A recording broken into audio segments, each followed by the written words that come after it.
छोटा फणस, कच्चा फणस, कुयरी, कोणी पूस भाजी म्हणतं, त्याची भाजी तुम्हाला आवडते का? जबरदस्त टेस्टी लागते. एकदम साध्या सोप्या आपल्या मालवणी पद्धतीने मी तुम्हाला सांगणार आहे. यामध्ये कुठलीही चटणी वापरायची नाही, पण ही भाजी खरंच चवीला अप्रतिम लागते.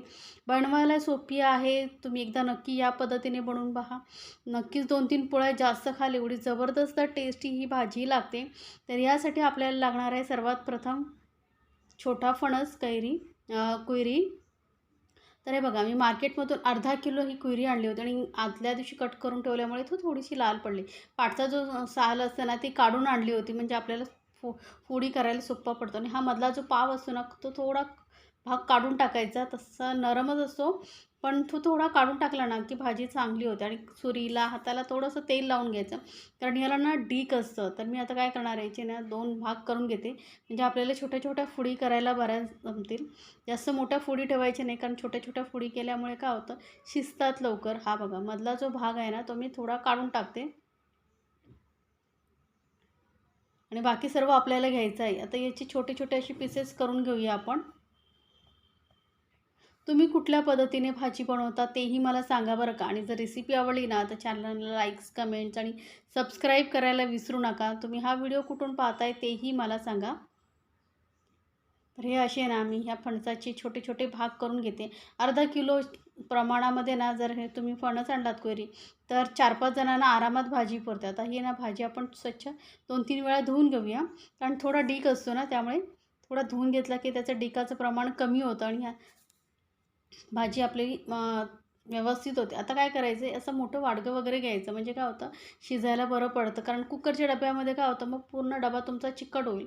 त्यामुळे एखादं असं वाडगं वगैरे असेल ते घ्यायचं. त्याला थोडंसं तेल लावून घ्या साईडने, म्हणजे जो डीक आहे तो चिकटणार नाही. आता यामध्ये पाणी करून आपण कुकरमध्ये 4-5 शिट्या काढून घ्यायच्या, म्हणजे भाजी आपली छान शिजली जाईल. जास्त पाणी घातलं नाही बरं का, कारण हे पाणी आपल्याला वापरायचं नाही आहे. वाफेवरती ही आपला हा फणस शिजतो, त्यामुळे जास्त पाणी वापरायचं नाही. हे बघा, फणस मी 5 शिट्या काढून घेतल्या होत्या. चांगला शिजला आहे, बघू शकता. आणि आता ह्याला स्मॅश करून घेऊया. तुम्ही पावभाजी स्मॅशरने म्हणा, किंवा ग्लास वगैरे घेऊनही कुस्करू शकता. खलबत्त्याचं हे घेऊनही कुस्करू शकता. कारण आपल्याला हे मिक्सरला वगैरे लावायचं नाही आहे, कारण एकदम आपल्याला पेस्ट करायची नाही, दरदरीत राहिलं पाहिजे. हातानेही कुस्करू शकता, पण खूप गरम आहे ना, त्यामुळे मी स्मॅशरने चांगलं स्मॅश करून घेते. अशामध्ये दरदरीत अशा राहिल्या पाहिजेत, थोड्या-थोड्या हलक्याशा फोडी राहिल्या पाहिजेत. बघू शकता, एकदम असं एकदम कुस्करला नाही, मध्ये-मध्ये अशा फोडी दिसतात. अशी आपल्याला ही भाजी कुस्करून घ्यायची आहे, म्हणजे भाजी एकदम सुट्टी-सुट्टी होते, चिकट होत नाही. आता यामध्येच आपण घालणार आहोत मसाले. तर पाव चमचा एवढी हळद घातली. गरम गरम असताना मसाले घातले ना, की छान यामध्ये लागतात आणि भाजीही टेस्टी होते. एक मोठा चमचा भरून इथे मी लाल मिरची पावडर घातली. तुम्हाला तिखट किती हवं आहे त्यानुसार लाल मिरची पावडर घाला. अर्धा चमचा गरम मसाला पावडर घातला आहे. जास्त मसालेही लागत नाही या भाजीला. चवीनुसार घालायचं आहे मीठ. आणि भाजी आता छान असं मिक्स करून घेऊया, म्हणजे काय होतं, भाजीला कलरही छान येतो आणि सर्व मसाले लागल्यामुळे टेस्ट खूप छान येते. गरम गरम असतं ना, तसं मीठ मसाला चांगलं शोषून घेतं ही भाजी. तुम्हाला ही पद्धत कशी वाटली ते मला सांगायचं आहे बरं का. तर आता ही भाजीला सर्व आपण मसाले लावून घेतलेले आहेत. आता वळूया आपण गॅसकडे. तर गॅसवरती ना मोठी कढई ठेवली, म्हणजे आपल्याला भाजी परतायला सोपे पडते. यामध्ये जरा मोठे 2 चमचे भरून तेल घेतले. तेल थोडं जरा जास्त घालायचे, म्हणजे भाजी टेस्टी होते. एक अर्धा चमचा इथे मोहरी घातलेली आहे. मोहरी तडतडली की अर्धा चमचा जिरं घालायचे. जिरं आणि मोहरी चांगली तडतडल्यानंतर यामध्ये 2 हिरव्या मिरच्या मी अशा छोटे छोटे तुकडे करून घेतलेले आहेत, ते घालून घ्यायचे. तेलामध्ये असे छान मसाले मिरचीचे तुकडे भाजल्यामुळे काय होतात, ते तिखटपणा जो आहे मस्त तेलामध्ये उतरतो. इथे 10-12 लसणाच्या पाकळ्या बारीक चिरून घेतलेल्या आहेत. लसूण थोडं जरा जास्त घाला, म्हणजे भाजीला फ्लेवर खूप छान येतो. जास्त प्रमाणात घातलेला आहे. कढीपत्ता आणि गॅस एकदम मीडियमवरती आहे बरं का. आणि हे सर्व व्यवस्थित परतल्यानंतर यामध्ये घालायचे आपल्याला कांदा.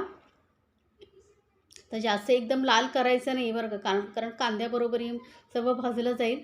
तर हलकंसं लाल झाल्यानंतर यामध्ये घालूया कांदा. तर एक मोठ्या आकाराचा कांदा ना मी बारीक चिरून घेतलेला आहे. आता छोटा असेल तर 2 घेऊ शकता. कांदा जरा जास्त घातला की भाजीमध्ये ना मस्त मिक्स होतो कांदा आणि भाजीलाही नरमपणा येतो, छान टेस्टी भाजी होते. कारण आपण यामध्ये काय बाकी इतर चटणी वगैरे घालत नाही आहोत ना, त्यामुळे कांदा थोडं जरा जास्तच घालायचं आहे. आता कांदा आपल्याला मध्यम गॅसवरती मस्त असा लालसर होईपर्यंत परतून घ्यायचं, एकदम ब्राऊन करायचं नाही आहे, लाल होईपर्यंत परतायचं आहे. आता कांद्यामध्ये ना थोडंसं घालूया मीठ, कारण भाजीलाही आपण मीठ लावलेलं आहे.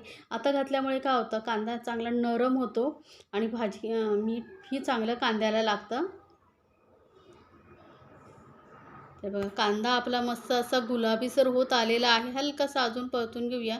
तर यामुळे काय होईल, कांदा जास्त कडक होणार नाही, तेलामध्ये नरम राहील मीठ घातल्यामुळे आणि भाजीलाही तो नरम असं मिक्स होतो. छान असा कांदा ना चविष्ट भाजी तयार होते आपली. आता कांदा चांगला परतल्यानंतर यामध्ये घालूया आपण जी भाजी सगळी मिक्स करून ठेवली होती मसाले लावून, ती कोयरीची भाजी. तुम्ही कोणत्या पद्धतीने बनवता ते मला सांगायचं बरं का. आणि हा व्हिडिओ तुम्ही कुठल्या शहरातून वगैरे पाहताय तेही मला सांगायचं आहे. म्हणजे काय होईल, मलाही कळेल की माझे व्हिडिओ कोण कोण कुठून कुठून पाहताय ते. तर आता गॅस एकदम मंदवरती करायची आणि मंद गॅसवरती आपल्याला ही भाजी मिक्स करून घ्यायची आणि शिजवायची आहे. कारण यामध्ये अजिबात पाण्याचा अंश वापरायचा नाही आता. त्यामुळे एकदम गॅस मंद ठेवायची आणि छान अशी आपल्याला ही भाजी वाफवून घ्यायची. 5-6 मिनटामध्ये तुमची भाजी तयार होते. तर आता काय करायचं आहे, भाजी मिक्स करून झाल्यानंतर याला झाकून आपण 2 मिनटं वाफवून घेऊया.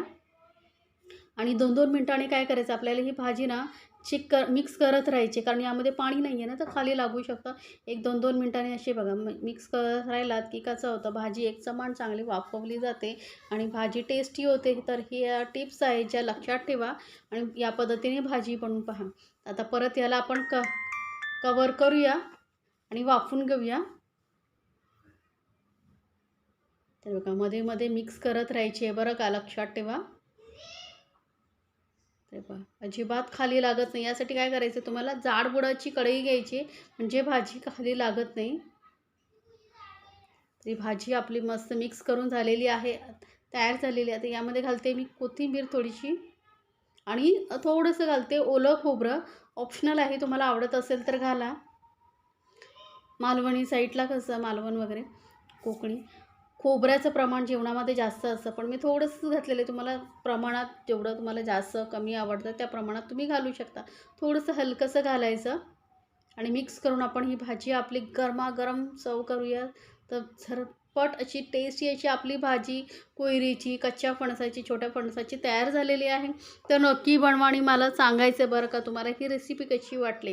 आणि रेसिपी आवडली तर चॅनलला लाईक्स, कमेंट्स आणि सबस्क्राईब करायला विसरायचं नाही आहे बरं का. सोबतच जो छोटा बेल आयकॉन येतं ना साईडला, तेही प्रेस करायचं, म्हणजे माझ्या नवीन रेसिपीचे नोटिफिकेशन लगेचच तुमच्यापर्यंत पोहोचेल. तर बनवा आणि ही भाजी एन्जॉय करा आपल्या फॅमिलीसोबत. गरमागरम पोळी भाकरी बरोबर जबरदस्त टेस्टी लागते.